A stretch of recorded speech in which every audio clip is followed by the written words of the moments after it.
Prezadas irmãs e irmãos, vamos então dar continuidade ao nosso projeto Evolução em Dois Mundos, abordando hoje o capítulo 9, intitulado Evolução e Cérebro. Neste capítulo, nós vamos abordar os seguintes itens: formação do mundo cerebral, girencefalia e lisencefalia, fator de fixação, reflexos tipos, formação dos sentidos, visão e audição e, finalmente, microcosmo prodigioso.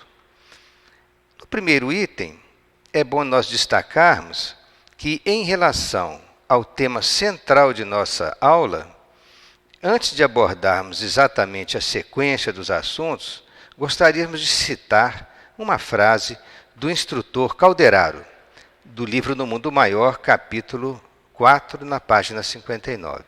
Ele diz uma frase que é motivo de muita reflexão para nós. O cérebro é o órgão sagrado de manifestação da mente, em trânsito da animalidade primitiva para a espiritualidade humana.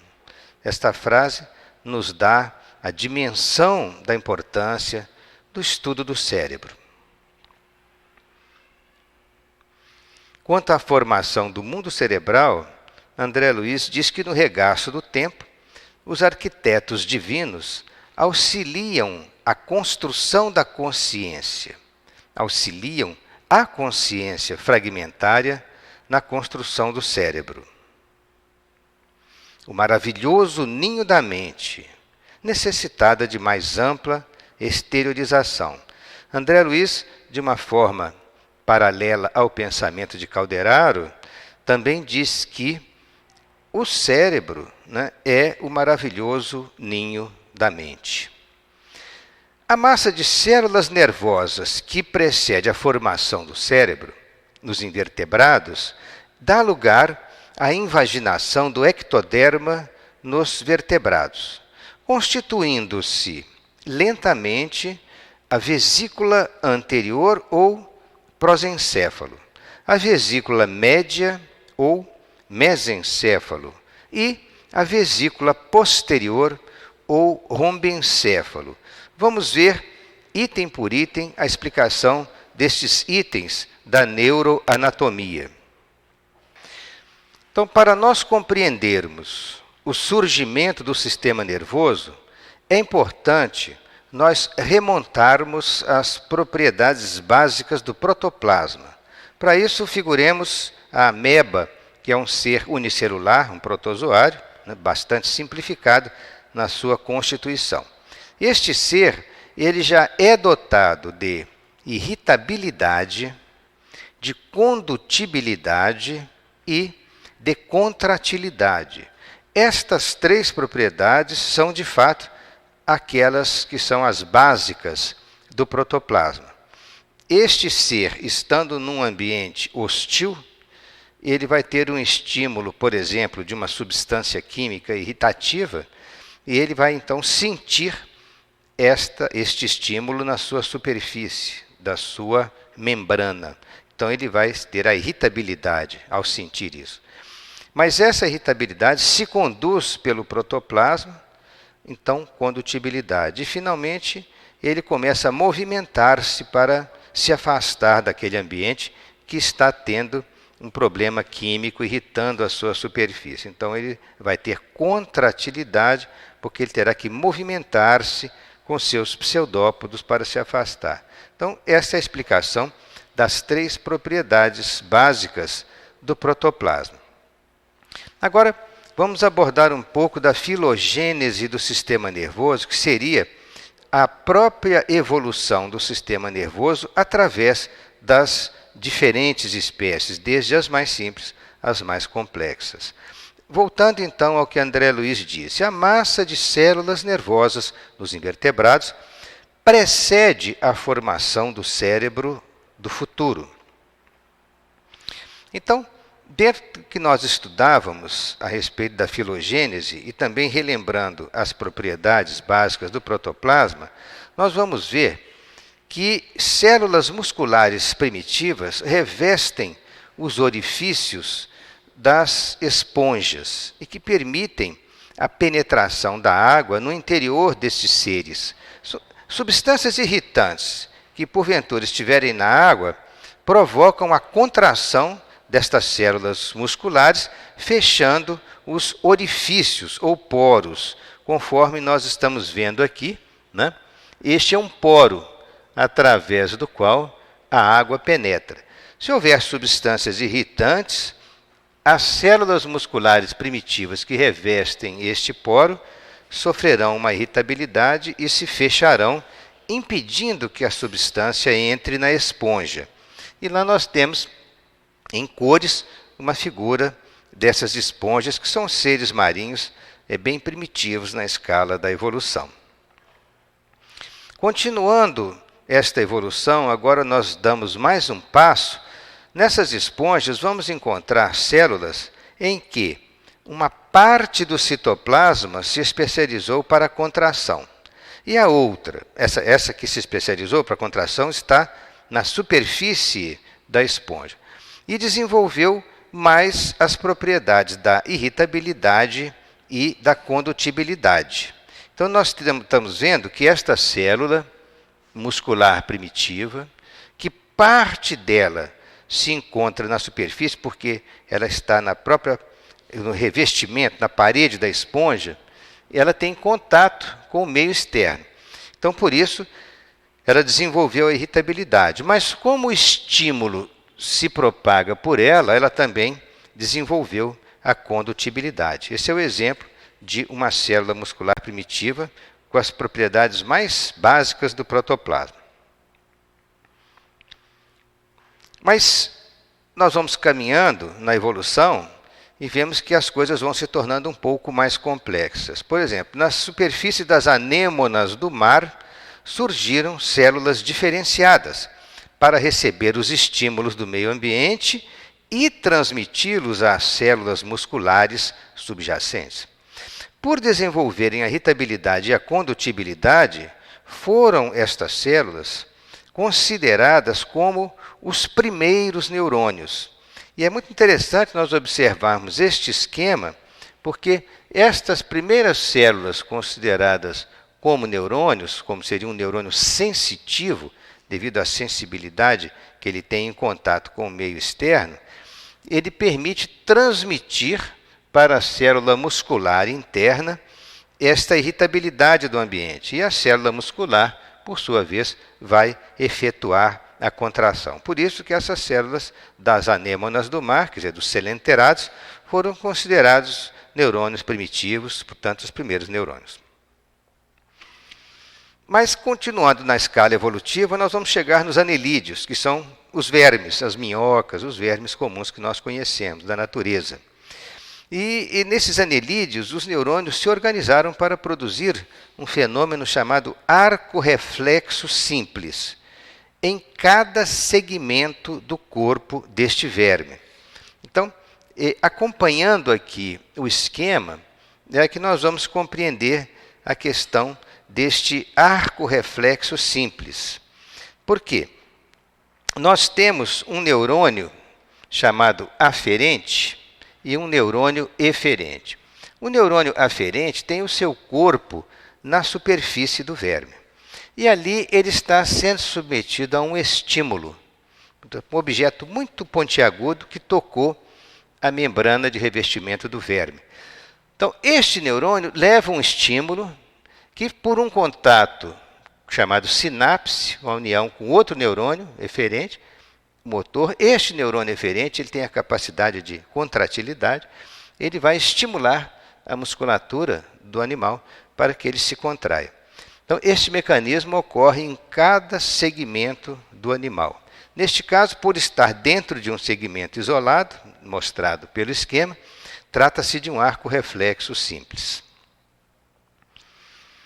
Aqui mostrando a possibilidade de que esse arco reflexo possa se comunicar com os demais segmentos do verme. Então, agora já vamos para um conceito um pouco mais complexo do chamado arco reflexo intersegmentar. Então, este reflexo se propaga entre os diversos segmentos do verme, constituindo-se no chamado arco reflexo intersegmentar, porque ele está interligando os segmentos do animal, conforme nós vemos neste esquema. Cada crista dessa significa que estamos separando os diversos segmentos do verme. E nós teremos neurônios que relacionam um segmento com outros segmentos. Então, há um estímulo externo, por exemplo, de calor. Este estímulo se propaga pelo neurônio sensitivo, mas entre um segmento e o outro existe um neurônio chamado neurônio de associação. Este neurônio é que permite a passagem do estímulo de um segmento para o outro, informando ao próximo neurônio o que está acontecendo no estímulo. Isso se dá em cadeia por todo o corpo do verme. Então, temos aí o arco reflexo intersegmentar, porque é necessário que esses segmentos sejam intercomunicados do ponto de vista do sistema nervoso primitivo do animal. Exatamente esse arco reflexo segmentar que permite essa comunicação. A massa de células nervosas que precede a formação do cérebro nos invertebrados, então, dá lugar à invaginação do ectoderma nos vertebrados, constituindo-se lentamente em vesícula anterior, que vai originar o prosencéfalo, a vesícula média, que vai originar o mesencéfalo, e, finalmente, a vesícula posterior, que vai formar o rombencéfalo. Então, essas estruturas é que nós vamos procurar mostrar para vocês, para a gente compreender o desenvolvimento do sistema nervoso, como que ele se processou. Estas são as chamadas vesículas encefálicas primordiais, porque elas são a base para a formação de todo o encéfalo, o prosencéfalo, o mesencéfalo e o rombencéfalo. No embrião humano, então, entre o 18º e o 22º dia de evolução, ocorre a chamada invaginação do ectoderma, que é um dos 3 folhetos embrionários. Quais são esses 3 folhetos embrionários? Eles são o ectoderma, o mesoderma e o endoderma.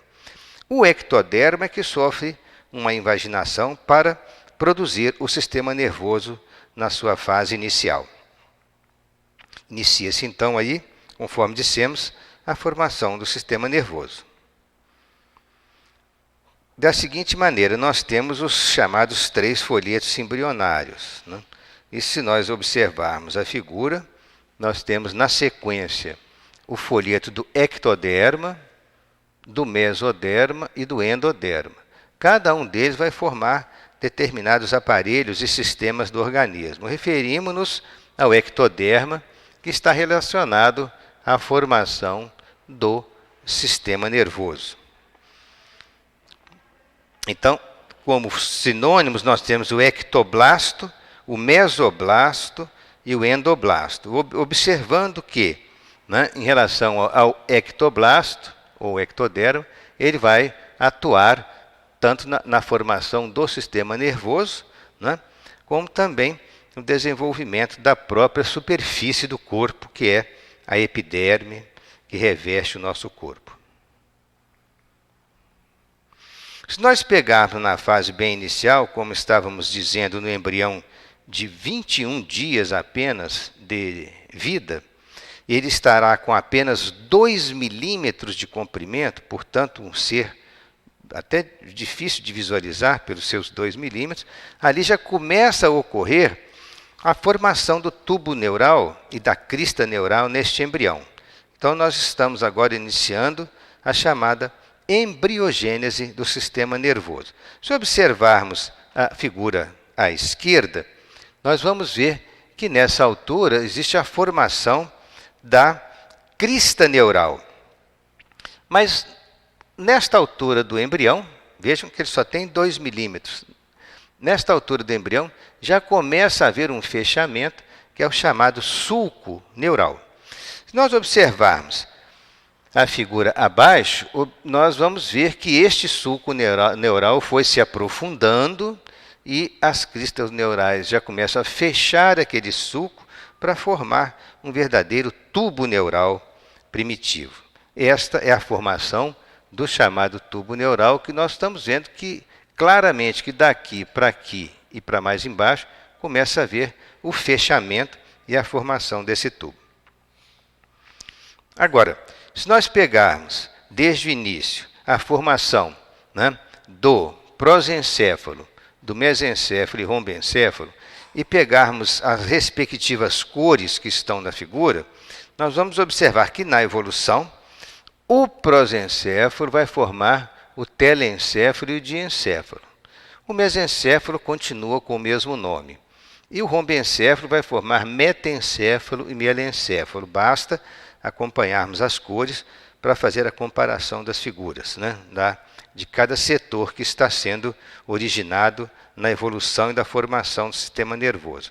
Como aspecto final, nós teremos já com o encéfalo totalmente formado, nós teremos que esta estrutura, o prosencéfalo, vai ser responsável pela formação de todo o cérebro, que é composto, né, de telencéfalo e diencéfalo. O diencéfalo está aqui mais profundo e o telencéfalo representa o cérebro com todas as suas circunvoluções envolvendo o diencéfalo. Se nós continuarmos acompanhando as cores, vamos ver que o mesencéfalo continuou mantendo o mesmo nome numa transição entre o diencéfalo e a estrutura inferior do tronco encefálico, que é composta por ponte e bulbo. Portanto, recordando, o tronco encefálico é formado de 3 estruturas: o mesencéfalo, em amarelo, a ponte e o bulbo, em cor já mais acastanhada, e dando continuidade à medula espinhal.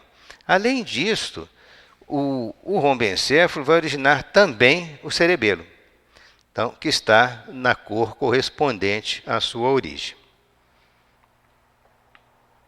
Então fica fácil agora, depois dessa exposição, acompanharmos ali no encéfalo humano adulto a questão das cores, né? Todo o cérebro, ali junto com o diencéfalo, né, no prosencéfalo. O prosencéfalo originando todo o cérebro diencéfalo.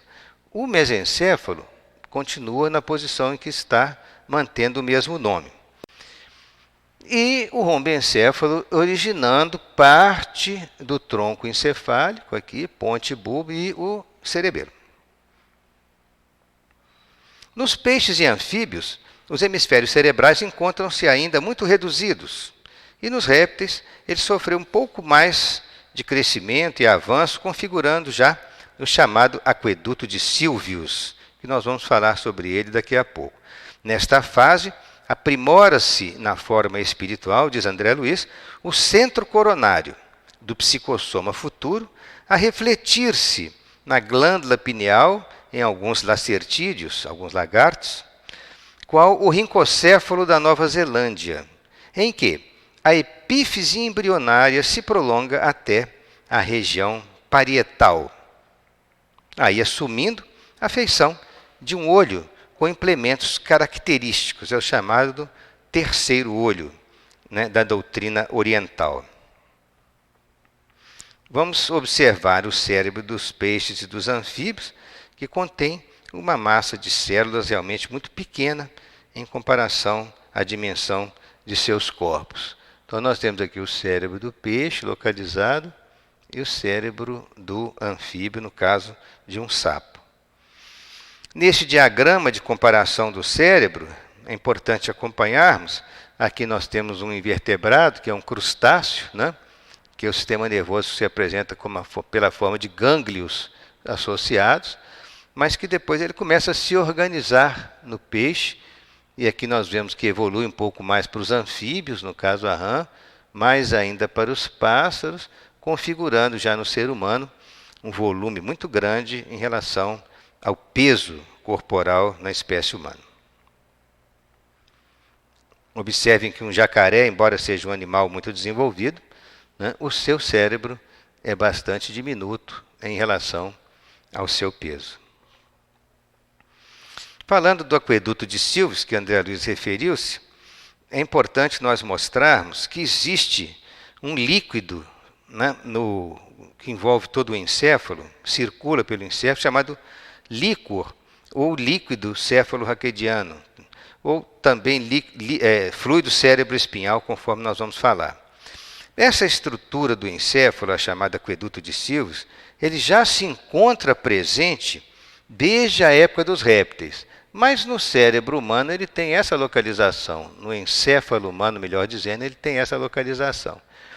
Tudo o que está em azul na figura mostra a circulação do líquor em torno de todo o encéfalo. E esse líquor ele tem uma finalidade muito especial e algumas funções que nós vamos referir. Mas é importante nós gravarmos na figura que existe uma circulação, né, desde os pontos onde ele é formado, os ventrículos, e que pelo aqueduto de Silves ele desce, vai à medula, depois ele sobe novamente, circula em torno do encéfalo até que seja devidamente metabolizado. Então, esse líquido, é verdade que o encéfalo é como se estivesse flutuando nesse fluido cérebro-espinhal dentro da caixa craniana, de tal forma que, quando há trauma, né, esse líquido ajuda a absorver um pouco da energia do trauma, protegendo o nosso encéfalo. É um líquido claro, com aproximadamente 120 ml de volume, e que é renovado de 4 a 5 vezes por dia. Então, essa renovação é que é uma coisa assim impressionante, porque 120 ml parece pouco volume, mas 5 vezes por dia até o organismo produz e metaboliza este líquido. Ele contém proteínas e glicose, até que a glicose, para fornecer energia para o metabolismo dos neurônios. E contém também células de defesa, que são os linfócitos, que protegem-nos contra infecções na área do sistema nervoso. Ele é produzido em cavidades cerebrais especiais, chamadas ventrículos. Temos os ventrículos laterais, o terceiro ventrículo, o quarto ventrículo, por aglomerados capilares chamados plexos coroides. E ele se move desde os ventrículos laterais, descendo pelo aqueduto de Silves, e atinge a medula espinhal, circulando em torno de todo o encéfalo, impulsionado pela pulsação arterial. Então, voltando à questão da glândula pineal, que já nos referimos, nos lacertídeos, que é um tipo de lagarto que André Luiz citou, existe o lagarto que chama rincocéfalo da Nova Zelândia, que é popularmente conhecido como tuatara. É o nome que os nativos maores da Nova Zelândia dão a esse animal. E mantém características dos répteis primitivos, apresentando uma espécie de olho atrofiado no crânio, que é um olho pineal, e uma linha de escamas espinhosas dorsais eréteis, muito características desta espécie animal. Se vocês prestarem atenção na figura, observarão que aqui existe o chamado terceiro olho, que é um órgão que se exterioriza na superfície do crânio e ele recebe estímulos luminosos do meio externo. Então, num corte transversal na cabeça do animal, nós vamos ver aqui a localização do terceiro olho, que ele está ligado neurologicamente à glândula pineal do animal, porque ele recebe estímulos diretos. Vejam que o osso, aqui tem uma abertura no osso do crânio, é apenas uma película de revestimento epitelial para que a luz possa penetrar. É um órgão fotossensível e esse estímulo solar vai produzir variações cíclicas no funcionamento da glândula pineal. Então, diz André Luiz, que a glândula pineal no lagarto relaciona-se com uma espécie de olho parietal que se prolonga até a parede do crânio. Aprimora-se na forma espiritual o centro coronário do psicossoma futuro, a refletir-se na glândula pineal. Os zoólogos consideram este órgão como um globo ocular abandonado pela natureza. Contudo, é aí, diz André Luiz, que a epífise, ou pineal, começa a consolidar-se por fulcro energético de sensações sutis para a tradução e seleção dos estados mentais diversos, dos mecanismos da reflexão e do pensamento, da meditação e do discernimento. Prenunciando, então, as operações da mediunidade pelas quais os espíritos encarnados ou desencarnados se consorciam uns com os outros na mesma faixa de vibrações.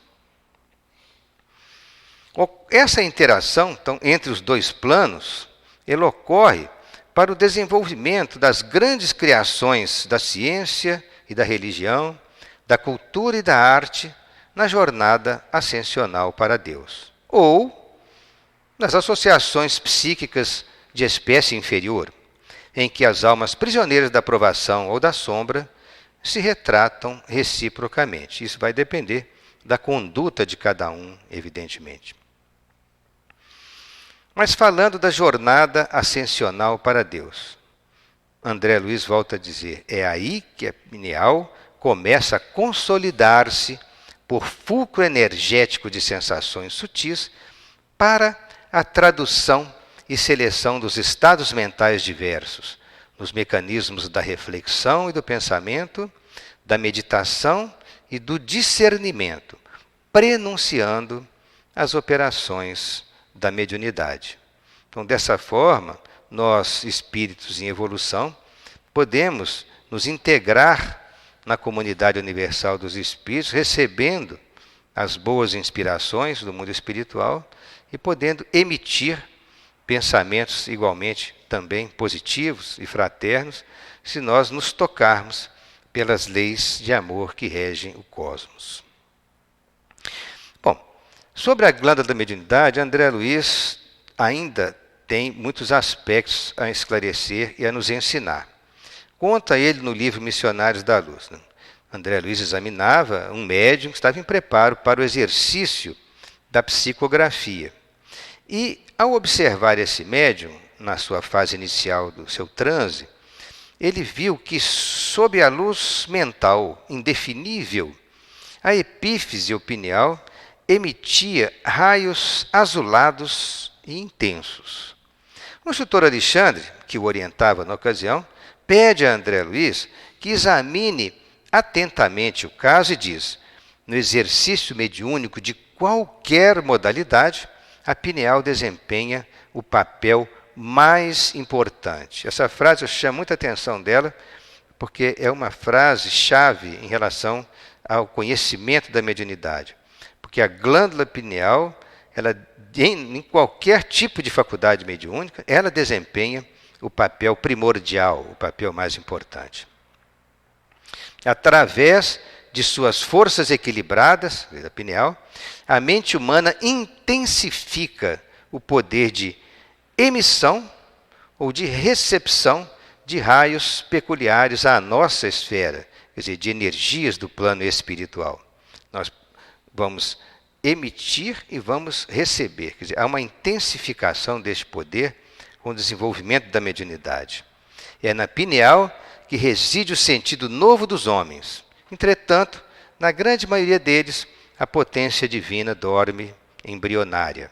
É porque nós ainda estamos longe de utilizar todos os nossos poderes, né, de interação com as demais mentes, sejam elas encarnadas ou desencarnadas.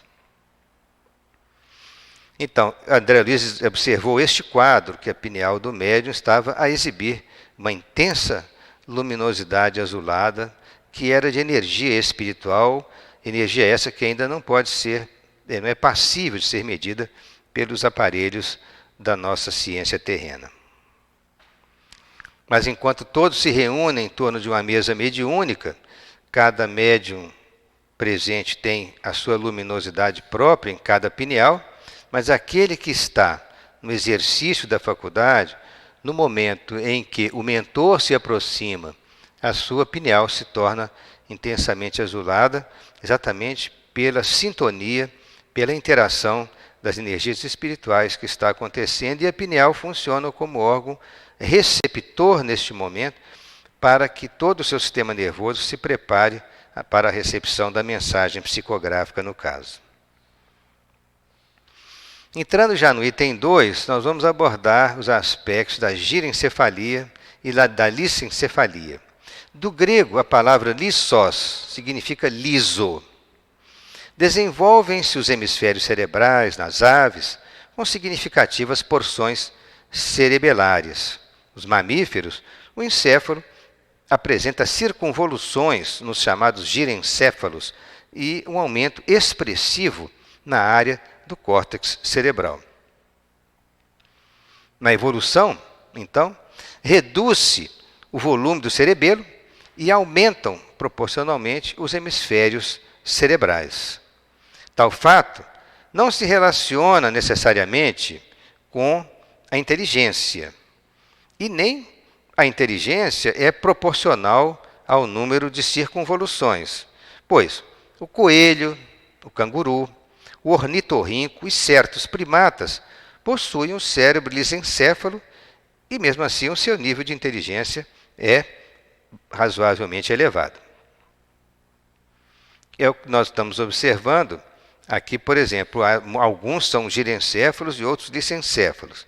No caso aqui, por exemplo, dos humanos, dos chimpanzés, dos cães, do golfinho, o cérebro, naturalmente, ele é girencéfalo.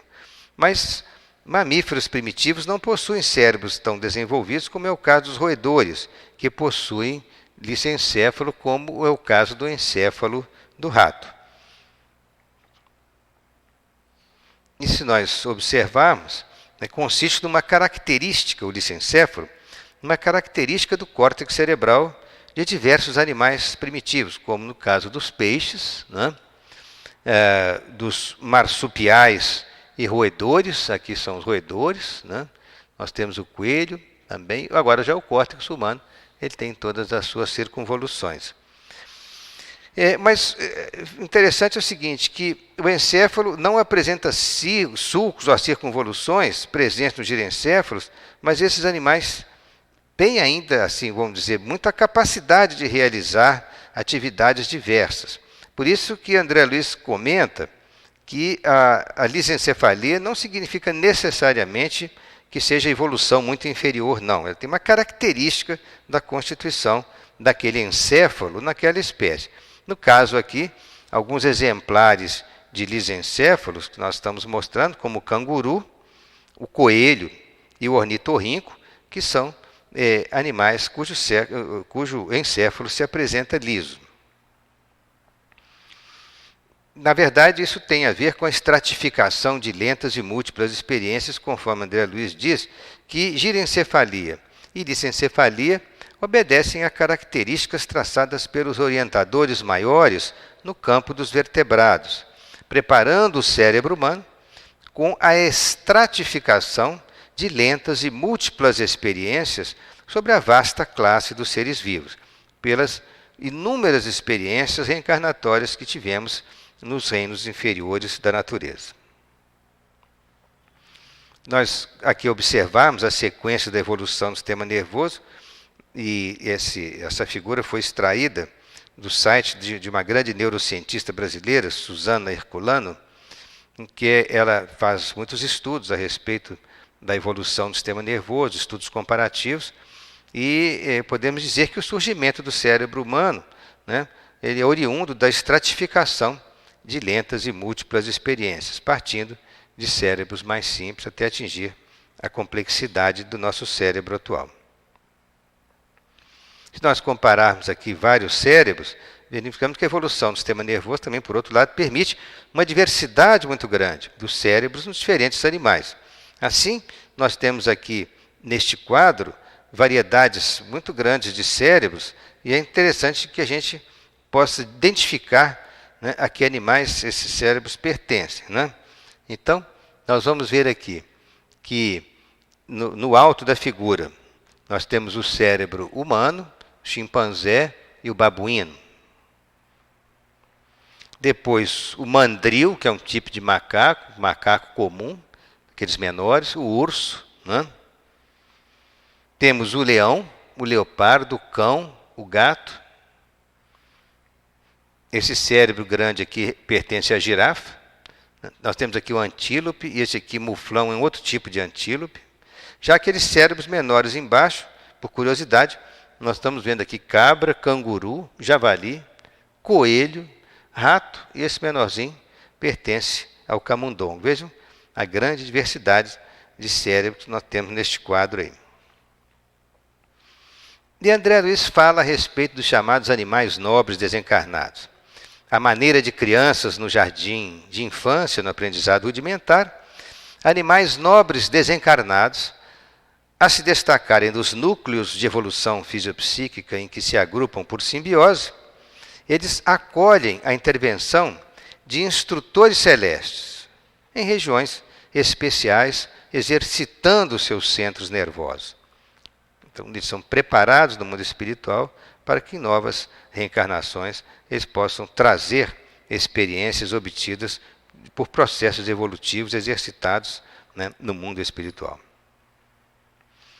Então, os mamíferos, em se desencarnando, agregam-se aos ninhos em que se lhes desenvolvem os companheiros, porque é natural, pela lei da afinidade, que eles fiquem próximos após a desencarnação. Mas existem casos em que algumas espécies são aproveitadas na espiritualidade em serviço ao qual se filiam durante uma certa cota de tempo e acabam depois automaticamente atraídos para o campo genésico de suas famílias na Terra, como André Luiz ensina no capítulo 12 do Evolução em Dois Mundos. Porque alguns animais prestam serviço no plano espiritual, haja vista que em nosso lar, por exemplo, Narcisa, que é amiga e instrutora de André Luiz, diz que os cães são auxiliares preciosos nas regiões obscuras do umbral. Eles acompanham os espíritos treinados em ir às regiões inferiores da espiritualidade em missões de atendimento a espíritos que sofrem naquela região, para então atendê-los e trazê-los para o atendimento na colônia Nosso Lar. Nós estamos vendo aí, na figura do filme, sendo esses instrutores, esses espíritos mensageiros, acompanhados de seus cães, já atingindo e penetrando pela muralha de Nosso Lar. Então eles têm a sua finalidade, o seu trabalho, e nós sabemos que não são só os cães, existem outros animais na espiritualidade também. E é interessante abrir um parênteses sobre isso, porque ele está se referindo aos animais, os princípios inteligentes que, né, voltarão à reencarnação. Mas nada impede que a gente compreenda que o mundo espiritual tem a sua flora e a sua fauna bastante rica, né, e bastante diversificada, como temos na Terra, e talvez até bem mais rica e diversificada quanto a nós. Mas há situações em que eles vão até planos muito mais inferiores, em abismos verdadeiramente infernais, em que a caravana viajava, conduzindo apenas o material indispensável à locomoção no pesado ambiente das sombras, auxiliados por alguns cães inteligentes e prestimosos. Os espíritos treinados em missões de socorro, eles atingem qualquer lugar da espiritualidade inferior e são capazes de buscar aqueles que já se encontram em condições de serem atendidos. Mas para isso, eles levam os animais para ajudá-los nesse trabalho. Bom, agora nós entramos no terceiro item, intitulado Fator de Fixação, que fala de aspectos muito interessantes da bioquímica dos neurônios e do desconhecimento da ciência terrestre em relação a alguns aspectos que existem, que são observados, mas que nós não sabemos a finalidade, né, a função daquelas substâncias que ele vai falar sobre elas agora. Os neurônios nascem e se renovam milhões de vezes no plano físico e no plano extrafísico, evidentemente através das múltiplas encarnações. Esse nascimento e morte dos neurônios é exatamente pela múltipla formação dos corpos, através do processo reencarnatório. Na estruturação de cérebros experimentais, os mais vivos e amplos ingredientes no corpo espiritual, quando em função nos tecidos físicos, até que se ergam em unidades morfológicas definitivas. Então, quanto maior a fieira das encarnações, mais vai se aperfeiçoando o sistema nervoso da criatura, tanto no plano físico quanto no plano espiritual. Isso é o que ele quer dizer em resumo. E possui uma formação especialíssima o sistema nervoso. Por quê? porque ele reproduz mais profundamente a tessitura das células psicossomáticas, quer dizer, das células do corpo espiritual. O neurônio é toda uma usina microscópica, constituindo-se de um corpo celular com prolongamentos, apresentando o núcleo, escassa cromatina e um nucleolo. Ele vai dando a descrição histológica do neurônio. Nós temos aqui o neurônio em esquema, com as sinapses, com as junções que prendem os neurônios aos ossos, ligam os neurônios aos ossos. Nós temos aqui o corpo do neurônio, com o seu prolongamento principal, que é o axônio. O axônio vai constituir fibras nervosas. Mas ao redor do corpo do neurônio, nós temos outros tipos de prolongamentos, né, de arborizações, chamada de dendritos. E essas possibilidades dos neurônios interligarem uns com os outros, cada ligação chama-se sinapse. O citoplasma do neurônio, além do núcleo, naturalmente, contém vários outros órgãos, que são organelas celulares, mitocôndrias, neurofibrilas, aparelho de Golgi, melanina, para citar alguns que André Luiz falou. E também um pigmento ocre, estreitamente relacionado com o corpo espiritual, de função muito importante na vida do pensamento e que aumenta com a idade. Este pigmento, cuja função é desconhecida da ciência humana, ele é conhecido no mundo espiritual como fator de fixação. Ele pode adensar-se ou rarefazer-se no encarnado, conforme a atitude mental do espírito durante a sua vida. Então, nós vamos observar que os estudos de histologia, quer dizer, estudo do interior das células, vão localizar nos neurônios, no citoplasma do neurônio, dentro da sua complexidade, este elemento ocre, que nós vamos mostrar. Também tem no citoplasma, para repetirmos André Luiz, as mitocôndrias, que têm a ver com a produção de energia, as neurofibrilas, que são neurofilamentos para a sustentação da célula, o aparelho de Golgi, ou também chamado complexo de Golgi, que tem a ver com armazenamento de proteínas, e os pigmentos, que são representados pela melanina e o pigmento ocre, que nós vamos referir a ele, tentando explicar melhor aquilo que André Luiz passou para nós. Mas antes disso, vamos observar que os neurônios têm os seus prolongamentos, chamados axônios. O conjunto desses axônios, que são fibras nervosas, é que vão constituir os nervos, que são verdadeiros fios que passam em todos os tecidos e órgãos do nosso corpo. Esses nervos são constituídos pelos axônios, que fazem conjuntos de feixes, de fibras nervosas. Então, ali nós estamos vendo um conjunto que é denominado fascículo. Esse fascículo é constituído por centenas ou milhares de fibras nervosas, que são os axônios, que são os prolongamentos dos neurônios. Um conjunto desses fascículos vai formar o nervo. Então, nós temos que o conjunto de fascículos, aqui somando, vão estar envolvidos por uma bainha, que é chamada epineuro, constituindo o nervo. É como se fosse aquele cabo telefônico grosso que nós seccionássemos, e dentro do cabo telefônico nós temos aqueles vários fios finos, uma comparação simples para a gente compreender a constituição do nervo. O nervo, então, ele contém fibras motoras e fibras sensoriais ou sensitivas.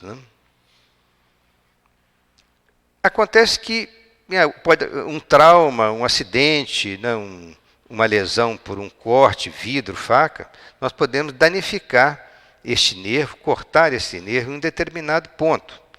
Então, nós temos a parte proximal e a parte distal.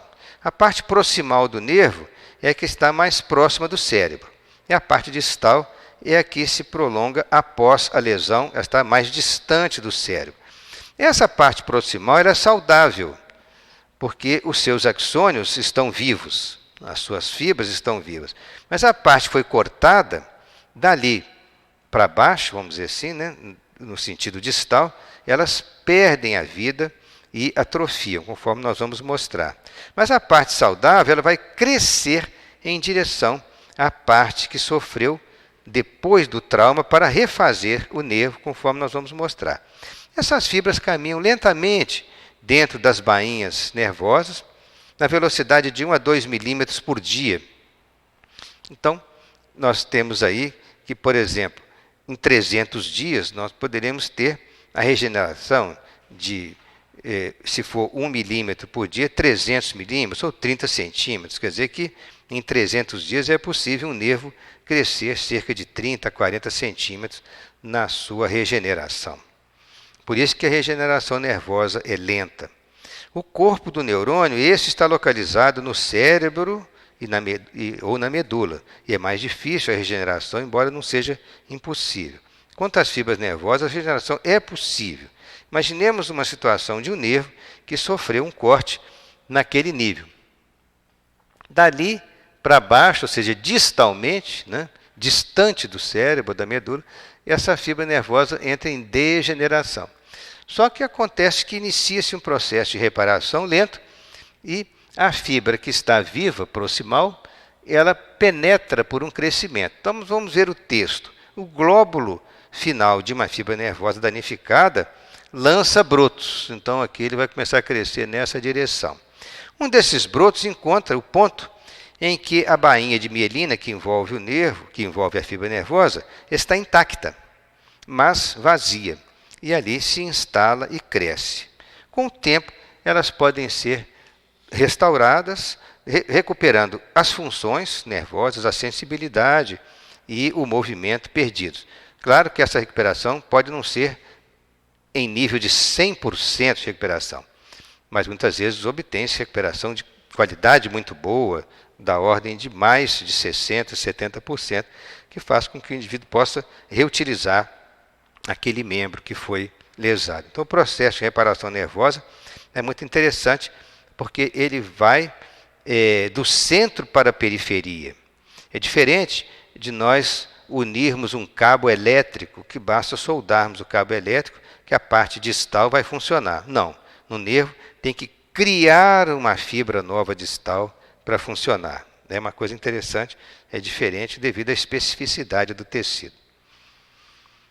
Quanto ao impulso nervoso, quer dizer, a mensagem nervosa que caminha nessas fibras, ela funciona à base de sinais elétricos que têm em torno de 100 milivolts cada impulso, ou seja, 0,1 volts apenas de corrente elétrica que passa. É muito baixa, mas se propagam por todo o corpo e com duração muito rápida de apenas 1 milissegundo. E essa velocidade da condução nervosa pode variar muito, de 1 até 100 metros por segundo. E passam de um neurônio a outro como se fossem interruptores, chamados sinapses. Então, quanto à questão das sinapses, é interessante nós vermos como que esse mecanismo acontece nesse filmezinho em que nós vamos ver o impulso nervoso caminhando, né?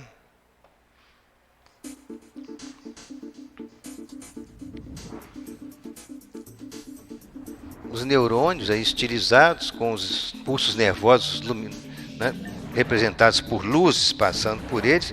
Só que agora uma fibra nervosa mostra a passagem dos estímulos. E nós vemos que, do ponto de vista de neurofisiologia, esse estímulo caminha às custas de íons de sódio e potássio. E esses íons eles penetram e saem da membrana, mudando o potencial elétrico, até que chega no interruptor, que é a sinapse. Então, na extremidade da sinapse, existem essas bolinhas que são os neurotransmissores, substâncias químicas que permitem que o estímulo nervoso, ao chegar na sinapse, atravesse o espaço intersináptico, a fenda sináptica, carreadas por essas moléculas que são neurotransmissores e que penetram especificamente por cada receptor que está do outro lado, que é apropriado para cada molécula, para cada situação. Então, é muito interessante que o estímulo elétrico percorre, não a semelhança dos elétrons num fio, que conduz um fio condutor de eletricidade, mas é por uma forma biológica de potencial de membrana em que íons de sódio e potássio se alternam na sua concentração química.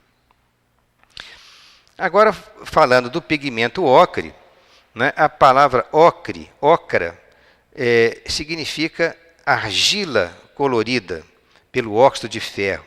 Então, é uma coloração assim, castanho escura, que é o ocre, a cor deste pigmento. Então, se nós analisarmos no microscópio, nós vamos ver que no citoplasma dos neurônios, nós veremos esses pigmentos da mesma forma que estamos vendo nessa figura, com a coloração castanho escura. Esse é o pigmento ocre, que tem tonalidades que variam, até do amarelo, passando pelo castanho, e às vezes até um pouco avermelhado também. Mas a cor mais comum de se ver é essa que vocês estão acompanhando aí na figura.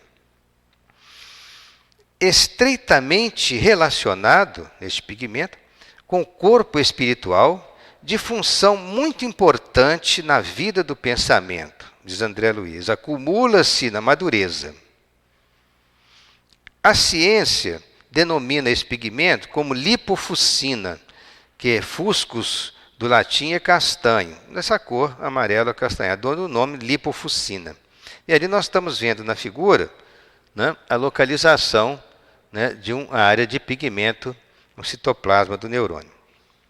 Esse pigmento contém lipídios e eles fazem parte, né, dos corpos dos neurônios do nosso sistema nervoso, no seu citoplasma. Acumula-se com a idade e a função ainda não é bem compreendida pela ciência humana. No mundo espiritual, ele é chamado de fator de fixação, como que a encerrar a mente em si mesma. Quando ela, ou seja, a mente, se distancia do movimento renovador da vida, este pigmento pode adensar-se ou rarefazer-se no encarnado, conforme a atitude mental do espírito. Agora, tem uma outra estrutura no citoplasma dos neurônios que os cientistas chamam de corpúsculos de Níssil, que André Luiz também se refere a eles. Há também no citoplasma e nos dendritos uma substância que se mostra por corante azul, chamada pelos histologistas de corpúsculos de Níssil, que representa alimento psíquico aurido pelo corpo espiritual no laboratório da vida cósmica, através da respiração, durante o repouso físico, para a restauração das células infatigáveis e insubstituíveis. Isto é uma afirmação muito interessante, porque a nossa ciência não tem conhecimento de que pela respiração nós conseguimos aurir do mundo espiritual alimentos psíquicos, energias do mundo espiritual, que são oriundas do laboratório da vida cósmica, né? Ou seja, não é somente o ar que nós respiramos, nós recebemos outros tipos de alimentos psíquicos pela nossa respiração. Por isso que o repouso físico é de importância fundamental, porque isso vai ajudar na restauração das células, principalmente do sistema nervoso, que são células de difícil substituição. O nosso Franz Níssil, que é um grande cientista alemão, ele é neurologista, neuropatologista, psiquiatra, e dedicou praticamente toda a sua vida aos estudos do sistema nervoso e identificou a existência desses corpúsculos que receberam, né, em sua homenagem, o seu nome. Ele trabalhou nessa belíssima cidade de Heidelberg, na Alemanha, nasceu em 1860 e desencarnou em 1919. Essa substância de Níssil, também chamada simplesmente corpúsculos de Níssil, ela está difundida no citoplasma. Então, ela sofre a ação de corantes azuis. Nós estamos vendo no citoplasma de neurônio vários corpos corados em azul, espalhados pelo citoplasma. Esse azul difuso no citoplasma tem a ver com os corpúsculos de Níssil. E eles são corados, né, pela microscopia óptica, nessa cor mais forte, que dá para a gente perceber a existência deles no citoplasma. Mas também na microscopia eletrônica, há regiões do citoplasma que são ricas em cisternas achatadas do chamado retículo endoplasmático rugoso, e que é exatamente neste retículo que se encontram os corpúsculos de início. Ele é rico em pequenos grânulos chamados ribossomos, que tem na constituição o RNA, que está relacionado com a fabricação de proteínas nas células. Visto na microscopia eletrônica, aqui em corte está o retículo endoplasmático rugoso, com as suas granulações, e aqui mais próximo do núcleo, toda essa estrutura amarelada com pequenas granulações, exatamente é o retículo endoplasmático rugoso, que é rico nesses corpúsculos de início.